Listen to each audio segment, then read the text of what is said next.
Salve, salve família, aqui quem fala é o Lutz do canal Cortes Podcast e no meu primeiro mês monetizado eu já fiz $3.000 só seguindo o que esse cara fala no curso dele. Então se você quer ganhar dinheiro com internet e YouTube sem nem precisar aparecer, confere o primeiro link na descrição. Porque assim, vou ser sincero, eu achava que tu era Lulete, porra. Não, cara, na verdade eu nunca votei no Lula. Interessante demais. A minha relação... Porque essa é a imagem que os caras colocam, tá ligado? Sim.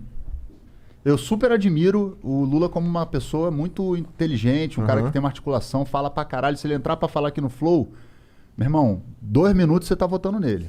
Foi o que o Haddad disse, ele deu 15. Ele deu 15. 2 minutos tá votando nele. Não, eu concordo com você. É inegável que o Lula é um cara muito safo, muito inteligente e que sabe falar muito bem e tal. E que, pô, ele, querendo ou não, apesar de ter as histórias podres dele, tem muitas histórias de atos que ele foi inteligente, ou coisas que ele fez bom.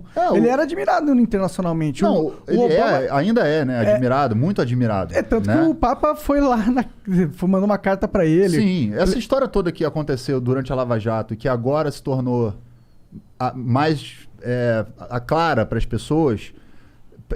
O que aconteceu? Por que as pessoas me associaram ao petismo? Porque eu fui o primeiro artista a me levantar na época que a Dilma começou a sofrer o movimento de impeachment contra o impeachment. Você imagina, 90% da população estava, por conta da questão econômica, dos erros cometidos pela Dilma. Tava todo mundo de pau duraço pra tirar ela. Antes de 2014, mas ela foi eleita democraticamente. E o Aécio Neves foi na trave ali, né? Foi na trave, e o Aécio Neves, que também é um filho da puta, na minha Neves, opinião. que depois todo mundo viu quem era, né? Que hoje ele fica ali quietinho, não fala nada, mas tá lá no Congresso. Né? Ele fez igual o Carlos Lacerda fez. Chegou e falou assim, não vou deixar governar, não, tudo que vier a gente vai segurar, não sei o que, não sei o que. E ele criou um movimento ali, porque já que os caras não estavam conseguindo ganhar nas urnas, os caras começaram a fazer um movimento para fuder o que já estava fudido na economia. Porque quando você fode a economia, aí fudeu, você o povo mexe fica no bolso da pessoa. Porque em 2008, o mensalão estava acontecendo, irmão. Mas todo mundo estava consumindo. Então as pessoas falam, sou contra a corrupção. Contra a corrupção, caralho.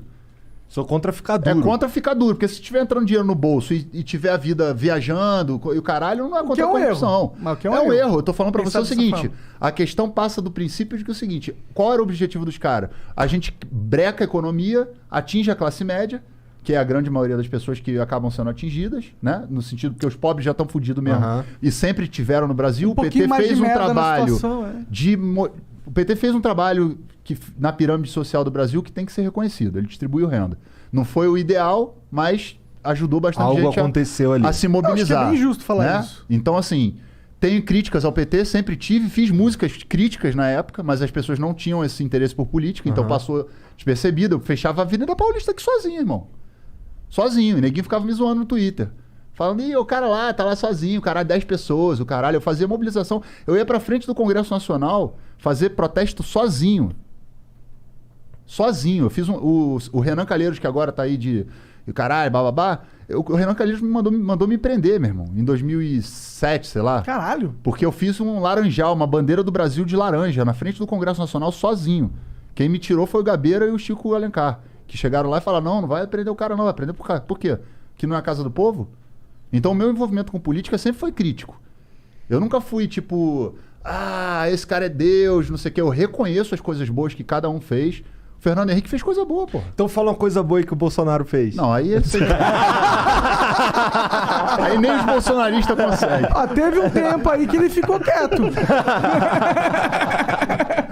Mas se você pegar a história do Brasil...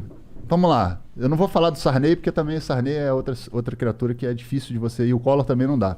Mas o Fernando Henrique foi um cara que fez o plano real. Tem que reconhecer o que o cara fez de bom. Sim. Né? Você não é porque, eu sou esquerda, eu sou direita.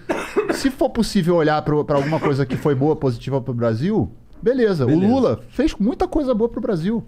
Muita coisa boa pro Brasil. Tem problema lá de corrupção no PT? Com certeza, porque todos os grandes partidos têm problemas. Mas peraí, mas calma. É que o PT é muito bom nisso, né? Cara, eu não posso te avaliar se é muito bom ou se não é bom, porque eu acho que isso tem que ir para um tribunal imparcial, que não é o caso do que aconteceu com o Lula, né? É o que mostra o Moro as foi mensagens parcial. vazadas, né? Então, assim, quando eu falo desse caso, as pessoas falam, pô, mas não sei o que... Olha só, cara, o que eu queria, vamos avaliar se o Lula é honesto ou não. Coloca o cara dentro de um tribunal imparcial, seguindo os trâmites legais, que é pra todo mundo, pode ser pra você, pra ele, pro meu filho, pra mim, pro Lula. Sem STF. Entendeu? Não, digo, vamos seguir os trâmites. E se, porra, descobriram que o cara é corrupto, que o cara roubou, o cara como não sei o quê, paga. Agora, da forma como foi feito, é que não foi legal. E o Sérgio Moro, desde o começo, nunca me enganou. Eu sempre vi que ele queria ser muito mais superstar do que juiz. Pô, ele me enganou, mané. Entendeu? Pô, me enganou também. Pô, tudo bem, faz parte do amadurecimento da gente também Claro. perceber essas coisas. É que a gente... Entendeu? Eu não gosto de política em geral. Política eu gosto de política, eu acho importante e tal, mas eu não gosto de político em geral, assim, sabe? E não é só com uma parada do PT. Todo mundo, PSDB, PCdoB, PMDB, PTTTT, todos os PP alguma coisa, entendeu? Eu não gosto desses caras, eu acho que eles são todos parasitas, assim, eu realmente enxergo dessa forma. E eu achava que o maior parasita daquele momento era o PT. Porque ele era o parasita com mais poder no momento. E eu tinha um medo de deixar um parasita se alimentando num corpo e aonde ele chega, entendeu? Porque era, na minha visão, na época, dos partidos, o que tinha mais poder. E ele estava usando o poder de uma forma... Tá, o Lula ajudou muito e eu concordo. Teve o Bolsa Família, um puta programa. ProUni. Eu namorei várias pessoas que hoje, inclusive namoro agora uma pessoa que tem o diploma por causa do ProUni e tal. Então tem as suas coisas boas, mas tipo, eu percebia que também eles tinham uma ferramenta de poder, uma máquina de poder que tava ali não só para ajudar o povo, mas para ajudar o PT a si mesmo, que eu achava que era muito destrutiva pra gente deixar ela continuar crescendo, entendeu? Por isso que eu achava que era importante alguém da justiça vir e falar, pô, peraí, né? Não dá pra você pegar e corromper a máquina estatal ao seu bem próprio, assim, desse jeito escancarado. E alguém tem que parar isso. Se fosse o PT, se fosse o PSDB, que eles fazem também, entendeu? Inclusive, acho, se for uma crítica sua, eu acho que é correto, que eles focaram no PT, quando podia derrubar todo mundo ali, que tá todo mundo um pouco preso. Mas eu acho que é todo mundo filho da puta lá, entendeu? De verdade, acho. Não, então, Monark, assim, a gente tem que tomar cuidado, porque esse discurso da criminalização geral da política elege Bolsonaros. Entende? Eu entendo que seu sentimento elege mesmo, foi exatamente isso que elegeu. Exatamente. Sim. O seu sentimento, ele é legítimo. Próximo, eu acho, hein? Não, o seu sentimento, ele é super legítimo. Por quê? Porque você é um cara que tem... Você é um cara que paga imposto, que você tá aqui no Brasil, que você não vê as coisas serem revertidas, né? Então, o Brasil é um país que tem uma história... Colônia de exploração, capitania hereditária, patrimonialista pra caralho. A gente sabe que o sistema não é um sistema honesto. A gente sabe que os partidos políticos influenciam muito na forma como esse sistema é conduzido, mas a gente não pode criminalizar a política pra gente evitar Bolsonaros. Tinham outras opções à direita que poderiam ter entrado e que com certeza não estariam fazendo esse negacionismo que o Bolsonaro está fazendo. Poderia ter sido a Alckmin, sei lá, o Amoedo, a Marina. Eu, por exemplo, eu digo assim, de outras opções. Eu fiz campanha para o Ciro. E continuo fazendo campanha para o Ciro. Aliás, eu acho que vocês deviam trazer o Ciro aqui. A gente só ele tá querer, tentando. né? Ele desmarca várias vezes. Não, peraí, eu vou ligar agora aqui. A gente chegou a marcar acho que 2 vezes, aí acabamos com o Haddad também. Por causa da fase roxa que tava aqui em São Paulo. Não, mas eu vou falar, eu tenho um contato muito próximo, porque de fato eu fiz uma campanha em 2018 pro Ciro. Não, eu vi lá no Twitter também os caras chamando a turma boa pra assistir o Tico. Sim. Eu tenho uma relação bacana com eles, mas assim, é o que eu falo no Twitter, eu vou falar aqui e falo em todo lugar. Eu não tenho uma pessoa que vai dizer pra mim, eu não tô ali por causa do Ciro. Eu tô ali porque o Ciro tem um projeto que eu acho que é interessante. E eu acho que o Ciro pode ser uma opção pro Brasil, que pode, isso não quer dizer que vá, ou quer dizer que eu apoio ele incondicionalmente, não. Por exemplo, os ataques que o Ciro faz ao Lula e ao PT, eu não vou reproduzir. Eu tenho críticas ao PT? Tenho. Eu vou defender o PT? Não. Eu posso falar coisas boas que o PT fez, como vocês já mencionaram, e posso falar também que, sim, teve com a máquina na mão, podia ter feito diferente em vários aspectos. O PT, por exemplo, deu condição das pessoas comprarem coisas, mas não deu consciência de classe para a população. O que é consciência de classe?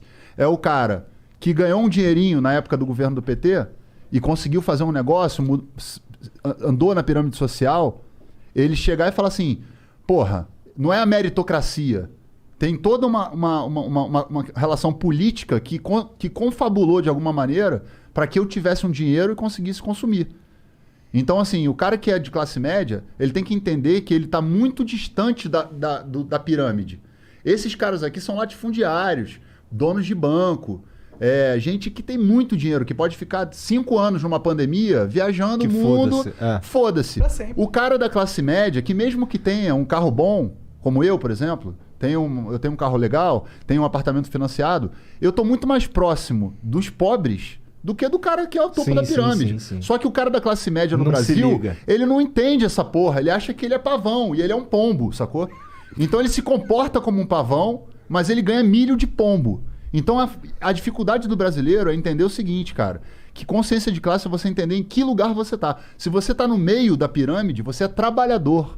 E se você é trabalhador, você tem que votar em projetos, e eu não estou falando em pessoas, em projetos que vão celebrar a melhora das condições para o trabalhador.